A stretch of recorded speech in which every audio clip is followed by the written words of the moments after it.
Muy buenos días o buenas tardes, depende del horario en que nos encontremos en España.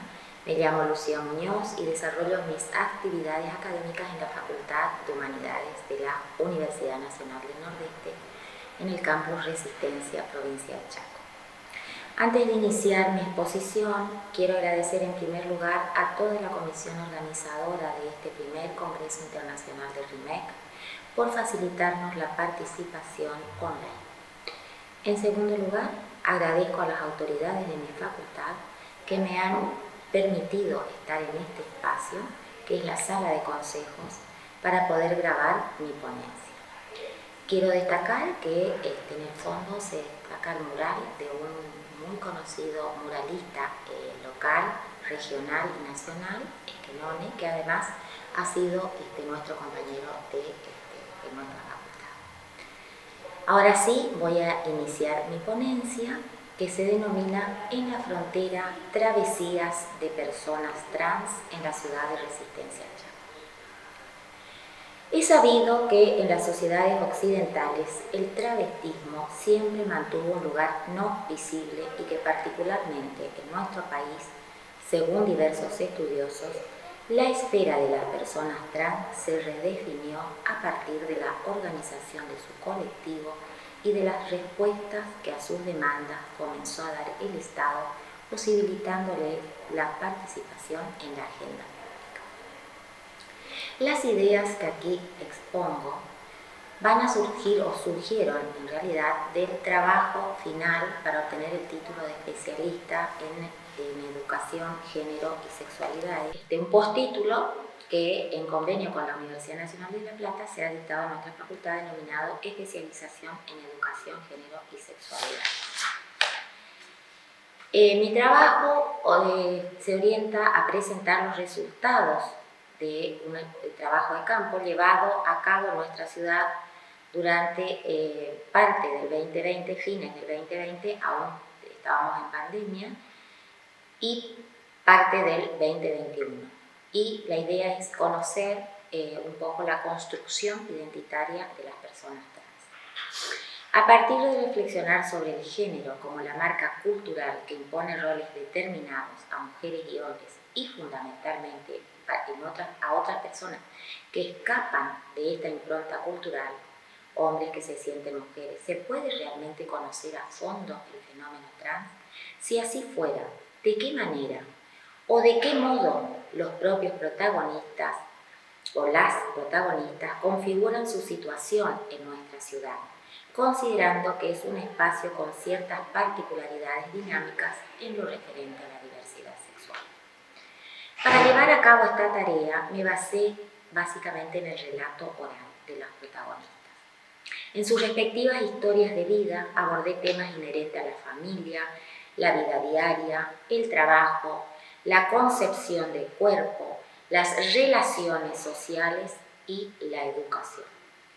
Considero que estas variables orientan el análisis de sus producciones y permiten comprender el estado de la cuestión, ya que se relacionan con el problema y las preguntas que me he planteado al iniciar el trabajo integrador final. Los objetivos en líneas generales que guiaron mi trabajo de tesis son los siguientes. Por un lado, analizar los relatos de personas trans para establecer relaciones entre el nivel de escolarización y las oportunidades laborales, sociales y educativas en el proceso de construcción identitaria. Por otro lado, identificar factores que afectan a las personas trans en su desarrollo personal y la reconstrucción en el proceso de transformación en términos identitarios. Luego, también se intenta aportar posibles recursos y modelos de acción desde el Centro Interdisciplinario de Género de nuestra Facultad de Humanidades, CIDEC, a fin de avanzar en actividades públicas reparatorias que garanticen los derechos educativos de las personas trans. Finalmente, elaborar colectivamente y de manera interdisciplinaria guías de posibles acciones para la inclusión educativa de personas transexuales de la ciudad de Resistencia.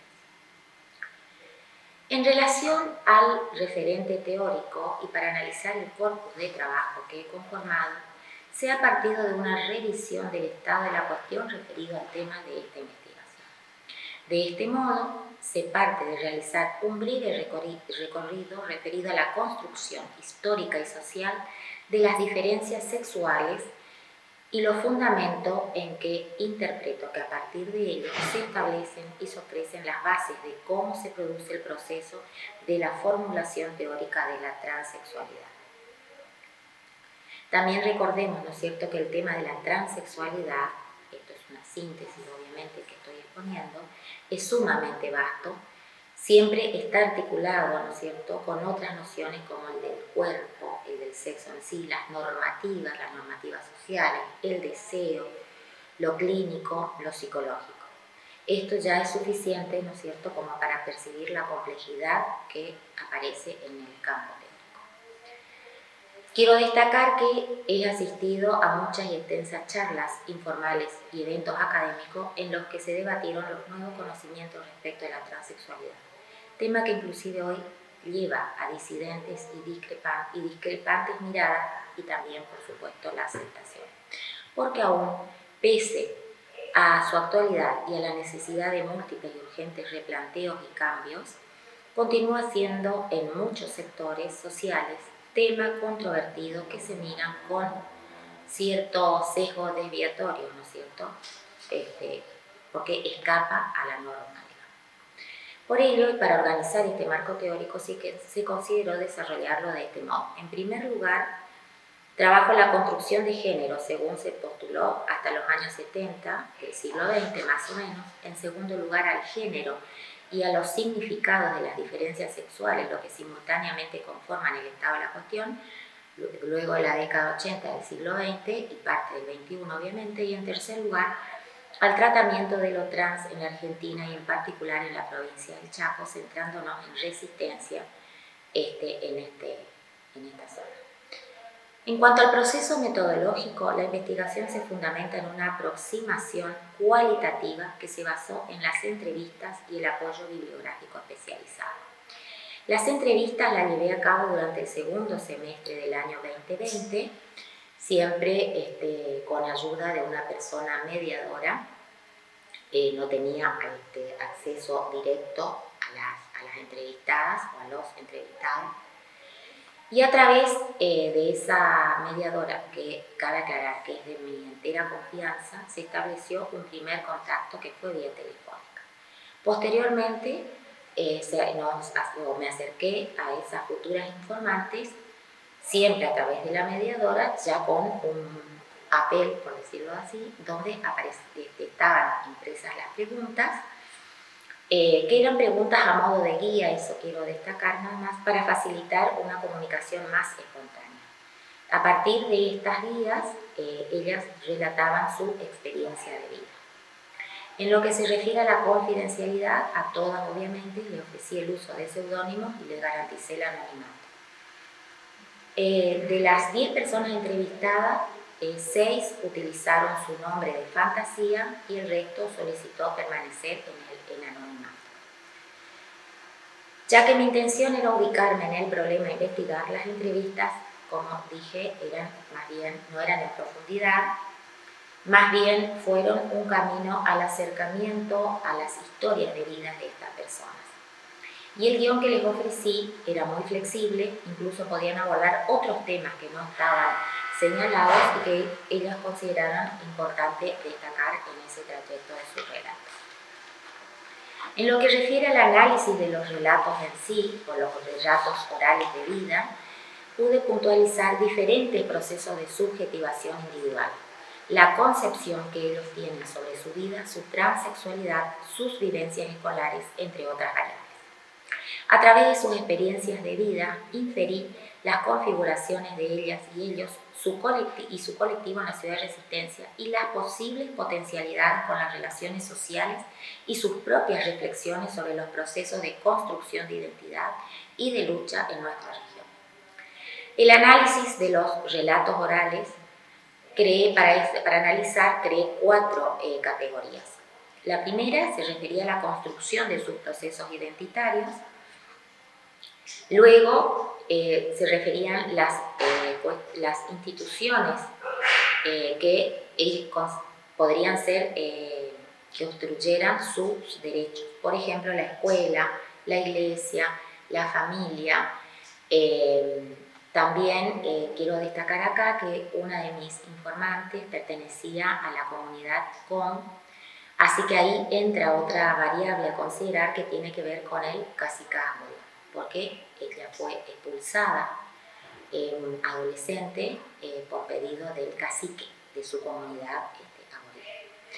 Así que tuvo que salir a la calle y vivir de la prostitución, como la mayoría de las personas en este estado. Una tercera categoría está en relación al tema de la relación identidad-sociedad resistenciana. Y finalmente, una cuarta categoría, las dificultades que encuentran para acceder al trabajo formal. Finalmente, y dentro de esta tesis, se elabora una propuesta extensionista didáctico-pedagógica para la educación integral libre de prejuicios, así la denominé, que aborda la cuestión de la problemática trans a través del cine debate con películas cuya temática está en relación con este trabajo de investigación.